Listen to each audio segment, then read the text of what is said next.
नमस्कार, आप देख रहे हो होमबिल टीवी भारत। नेपाल में हालत लगातार बेकाबू होते जा रहे हैं। प्रधानमंत्री केपी शर्मा ओली के इस्तीफे के बाद शुरू हुई अराजकता अब जेल ब्रेक तक पहुंच गई है। मंगलवार को दिल्ली बाजार जेल में कई कैदी भाग निकले। अधिकारियों के अनुसार नेपाली सेना ने उन्हें रोकने की कोशिश की, लेकिन कैदी सामान्य जमानत की मांग करते हुए जबरन जेल से बाहर निकल गए। देश के अन्य हिस्सों से भी जेल तोड़ने की घटनाएं सामने आ रही है। स्थिति तब और बिगड़ गई जब राष्ट्रीय स्वतंत्र पार्टी के अध्यक्ष रवि लमिछाने को नक्कू जेल से रिहा कर दिया गया। आपको बता दें कि नेपाली सेना ने मंगलवार रात 10 बजे से देशव्यापी सुरक्षा अभियानों की कमान संभाल ली है। काठमांडू, तमिलनाडु और ललितपुर और भक्तपुर जैसे संवेदनशील इलाकों में कर्फ्यू और प्रतिबंधक आदेश लागू कर दिए गए हैं। सेना प्रमुख ने स्पष्ट कहा है, राजनीतिक नेतृत्व की अनुपस्थिति में अब कानून व्यवस्था की पूरी जिम्मेदारी सेना की है।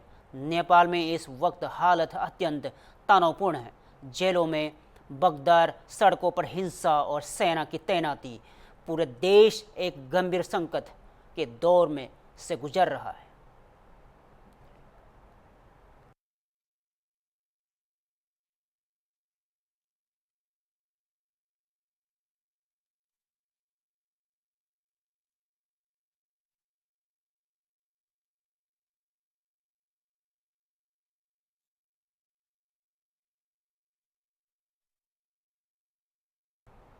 पेंशन भोगियों के लिए एक बड़ी राहत की खबर है। केंद्र सरकार ने आज एकीकृत पेंशन योजना से संबंधित नियम और विनियमों की आधिकारिक घोषणा कर दी है। इस योजना को पहली बार 24 अगस्त 2014 को कैबिनेट द्वारा मंजूरी दी गई थी और 24 जनवरी 2025 को वित्तीय सेवा विभाग ने इसे अधिसूचित किया था। अब यह योजना 1 अप्रैल 2025 से पूरे देश में लागू हो जाएगी। योजना के तहत एनपीएस ढांचे के भीतर एक वैकल्पिक और संचारित पेंशन विकल्प पेश किया गया है, जो विशेष रूप से वृद्धजनों के लिए तैयार किया गया है। पेंशन नियामक पीएफआरडीए ने भी 19 मार्च 2025 को संचालन दिशा निर्देश जारी कर दिए हैं, जिससे योजना को लागू करने का रास्ता साफ हो गया है। सरकार का दावा है कि इससे वृद्धजनों का जीवन अधिक सुरक्षित और सरल और सम्मानजनक बनेगा। सबसे पहले तो मुझे ये बात साझा करनी है, अपने आप में भी बहुत खुशी महसूस हो रही है और हम सब बधाई के पात्र हैं। हमारे साथ पेंशन वेलफेयर के सेक्रेटरी श्रीनिवास जी उपस्थित हैं। काफ़ी लंबे समय से ये चर्चा चल रही थी, पेंशनर्स को लेकर के, पेंशनर्स के हित को लेकर के किस प्रकार के विकल्प रहने चाहिए पेंशन प्राप्त करने वाले हमारे एल्डर सिटीजन्स के लिए, और उसी के तहत काफ़ी विचार करके श्रृंखलाबद्ध तरीके से कई बैठकें हुई, सीरीज ऑफ मीटिंग्स, डेलिब्रेशंस, और आदरणीय प्रधानमंत्री श्री नरेंद्र मोदी जी का भी ये मत था कि जो हमारे एल्डर सिटीजन्स हैं ये देश और राष्ट्र का सरमाया है, और विकसित भारत के निर्माण में जैसे वो हमेशा ये आग्रह करते हैं कि प्रत्येक नागरिक का योगदान रहेगा, तो इनका भी योगदान उतना ही अनिवार्य है जितना किसी और का। इनके जीवन का सरलीकरण हो, ईज ऑफ लिविंग हो, उस सब को ध्यान रख करके यूनिफाइड पेंशन स्कीम की घोषणा की गई थी, जैसे आप सब मित्रों को ज्ञात है। उसी को लेकर के जो विधिवत नियम और रूल्स रहते हैं उनको आज औपचारिक तौर पर जारी किया गया है। उनका और अधिक प्रचार प्रसार हो सके सोशल मीडिया के माध्यम से, अन्य चैनल्स के माध्यम से, उसके लिए भी कुछ व्यवस्था की गई है। ट्विटर हैंडल्स की, यूट्यूब्स की, फेसबुक की, और उसके अतिरिक्त कार्यशालाओं का भी आयोजन किया जाएगा। साथ ही साथ हमारा आपके माध्यम से आग्रह है कि जो भी इस विषय को लेकर के किसी के मन में कोई विचार हो, शंका हो, तो ये हमारे एल्डर सिटीजन्स हमारे जो पेंशन याफ्ता होने वाले हैं, इवन द सर्विंग एम्प्लॉयज़, वो हमारी वेबसाइट्स को भी अप्रोच करें और उसके अतिरिक्त अगर उन्हें कुछ और समझना हो तो वो विभाग में आकर के रूबरू होकर भी बात कर सकते हैं। सर, देश के दूसरे सबसे बड़े संवैधानिक पद भारत के उपराष्ट्रपति की सुरक्षा में अब एक बड़ा बदलाव किया गया है। सूत्र के अनुसार केंद्रीय रिजर्व पुलिस बल सीआरपीएफ अब उपराष्ट्रपति को Z+ श्रेणी की सुरक्षा प्रदान करेगा। इस निर्णय के तहत गृह मंत्रालय MHA ने केंद्रीय सशस्त्र पुलिस बल CAPF को मौखिक रूप से निर्देश दिया गया है कि उपराष्ट्रपति की सुरक्षा का जिम्मा अब CRPF के सशस्त्र कमांडो के संभालेंगे। सूत्र का कहना है कि यह निर्णय संभावित खतरों के नए आकलन के बाद लिया गया है। हालांकि CRPF को अभी तक एक संबंध में औपचारिक लिखित आदेश नहीं मिला है, लेकिन आज बुधवार तक सुरक्षा का जिम्मा उससे सौंपे जाने की संभावना है।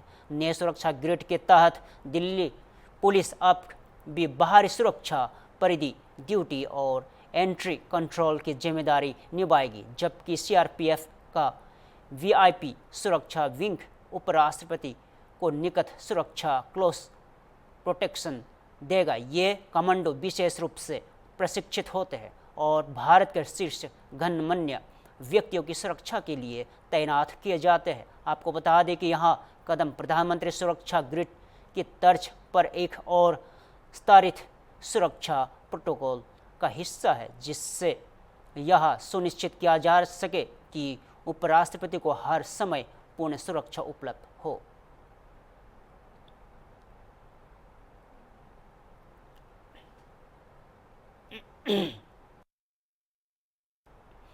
जम्मू कश्मीर के राजनीति में एक बार फिर उबल है।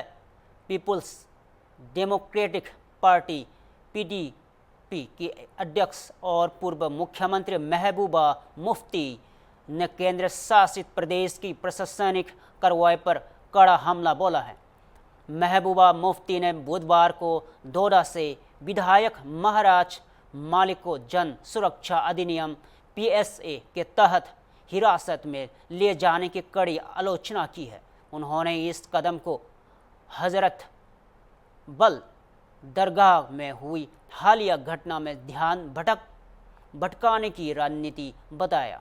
महबूबा ने उपराज्यपाल से तत्काल हस्तक्षेप की मांग करते हुए कहा है कि अगर राजनीतिक अभिव्यक्ति और अभिव्यक्ति की स्वतंत्रता पर इस तरह अंकुश लगाया गया तो संवेदनशील इलाकों में हालत और खराब हो सकते हैं।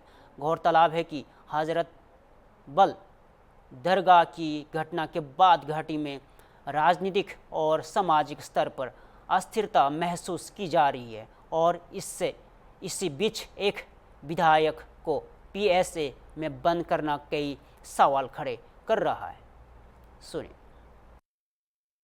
जो डोडा के MLA है, PSA डाला गया है, बहुत ही ड्रैकोनियन लॉ है, इस तरह से देखते हैं। देखिए, जो हजरत बल का सानिया हुआ, जो वहाँ गुस्ताखी हुई, जिसकी वजह से वहाँ इस वक्त मेरे ख्याल में 50 से ज्यादा लोगों के खिलाफ जो है FIR दी गई, कई लोगों को डिटेन किया गया, लोगों के जज्बात जो हैं बहुत ज्यादा हर्ट हुए उससे। तो मुझे लगता है कहीं ना कहीं उससे अटेंशन डाइवर्ट करने के लिए एक MLA की कुर्बानी, उसको कुर्बान किया गया ताकि ये जो इतना बड़ा मसला है, यहाँ के लोगों की जो मेजॉरिटी कम्युनिटी है उनके जज्बात को ठेस पहुंचाई और बजाय इसके कि एक्शन होता, वक्फ बोर्ड के खिलाफ, चेयरपर्सन के खिलाफ माफी मांगते, बल्कि उल्टा लोगों को ही डिटेन किया गया, लोगों के खिलाफ केस किया गया।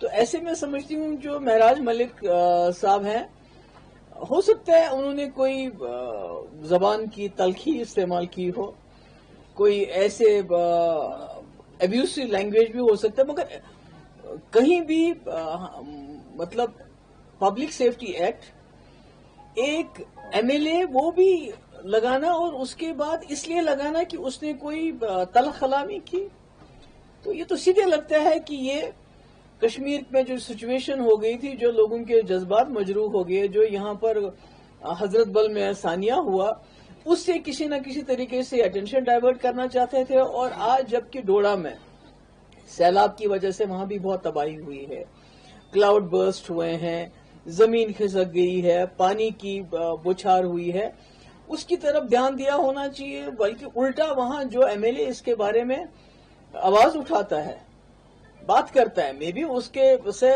100 इख्तिलाफ हो कि उसके तरीकेकार से, मगर एक एमएलए के खिलाफ पीएसए लगाना, उसको बंद करना, ये तो बताता है कि जम्मू कश्मीर में कानून कहां है। तो मेरी तो यही गुजारिश होगी एलजी साहब से कि आप जो यहाँ पर हजरत बल में जिन लोगों के खिलाफ आपने कार्रवाई की है उसको रोक लीजिए, उनको एफआईआर विड्रॉ कर लीजिए और जल्द से जल्द जो एमएलए डोडा है उनको रिलीज कर लीजिए। हो सकता है उन्होंने तल्ख कलामी की हो, सख्त कलामी की हो, उसके लिए जो पनिशमेंट है तो पीएसए तो नहीं है, जेल तो नहीं है, तो उस मामले को सुलझाइए। क्योंकि आपने देखा जब आप लोगों को बंद करना चाहते हैं, उनके जज्बात के साथ खिलवाड़ करते हैं, उनका फ्रीडम ऑफ एक्सप्रेशन कर्व करना चाहते हैं। आपने देखा श्रीलंका, आपने देखा बांग्लादेश, अब आप देख रहे हैं नेपाल में क्या हो रहा है। तो अगर आप इसी तरह लोगों के जज्बात को एक्सप्रेस करने से रोकेंगे, उनको दबाएंगे, उनको जेल में डालेंगे, तो सिचुएशन जो है दिन ब दिन और ज्यादा हाथ से निकलती जाएगी। जैसे डोडा में इस वक्त हालात बने हुए हैं, वहां आपको सेक्शन 163 शायद लगाना पड़ा, तो इम्पोज करना पड़ा। तो मैं समझती हूँ कि गवर्नर साहब को he should take cognizance of the situation on ground and take this thing कि यहाँ भी जो लोग डिटेन किए हैं या एफआईआर की है वो विड्रॉ करके जल्द अज जल्द जो है जो वहाँ डोडा के जो एमएलए हैं उनको रिलीज करें और ये इस माहौल को ठीक करने की कोशिश करें। जम्मू कश्मीर के दोदा जिले से इस वक्त एक गंभीर और संवेदनशील खबर सामने आ रही है। आम आदमी पार्टी के विधायक महराज मालिक की गिरफ्तारी के विरोध में दोडा में तीव्र विरोध प्रदर्शन और हिंसक झड़पें हुई है। स्थिति की गंभीरता को देखते हुए प्रशासन ने दोडा जिले में कर्फ्यू जैसे प्रतिबंध लागू कर दिए गए हैं और इंटरनेट सेवाएं भी निलंबित कर दी गई है। दोडा क्षेत्र में बढ़ती अशांति के चलते पूरे जम्मू कश्मीर में बोर्ड परीक्षा स्थगित कर दी गई है। एएपी विधायक महराज मालिक पर जन सुरक्षा अधिनियम पीएसए के तहत मामला दर्ज किया गया है। सूत्र के मुताबिक कुछ दिन पहले उनका दोडा जिला में मजिस्ट्रेट से विवाद हुआ था, जिसमें उन्होंने कथित रूप से अपमानजनक भाषा का इस्तेमाल किया था। दोडा जिले में बीएनएसएस की धारा 163 लागू कर दी गई है, जिसके तहत बिना पूर्व अनुमति के लोगों की आवाजाही पर प्रतिबंध लगा दिया गया है। अतिरिक्त जिले मजिस्ट्रेट अनिल कुमार ठाकुर के अनुसार 4 या अधिक व्यक्तियों के इकट्ठे होने पर प्रतिबंध रहेगा। किसी को भी भड़काऊ भाषण, नारे या इशारे की अनुमति नहीं होगी। दोडा और आसपास के संवेदनशील इलाकों में अर्धसैनिक बलों की तैनाती बढ़ा दी गई है और स्थिति पर ऊपर से नजर रखी जा रही है।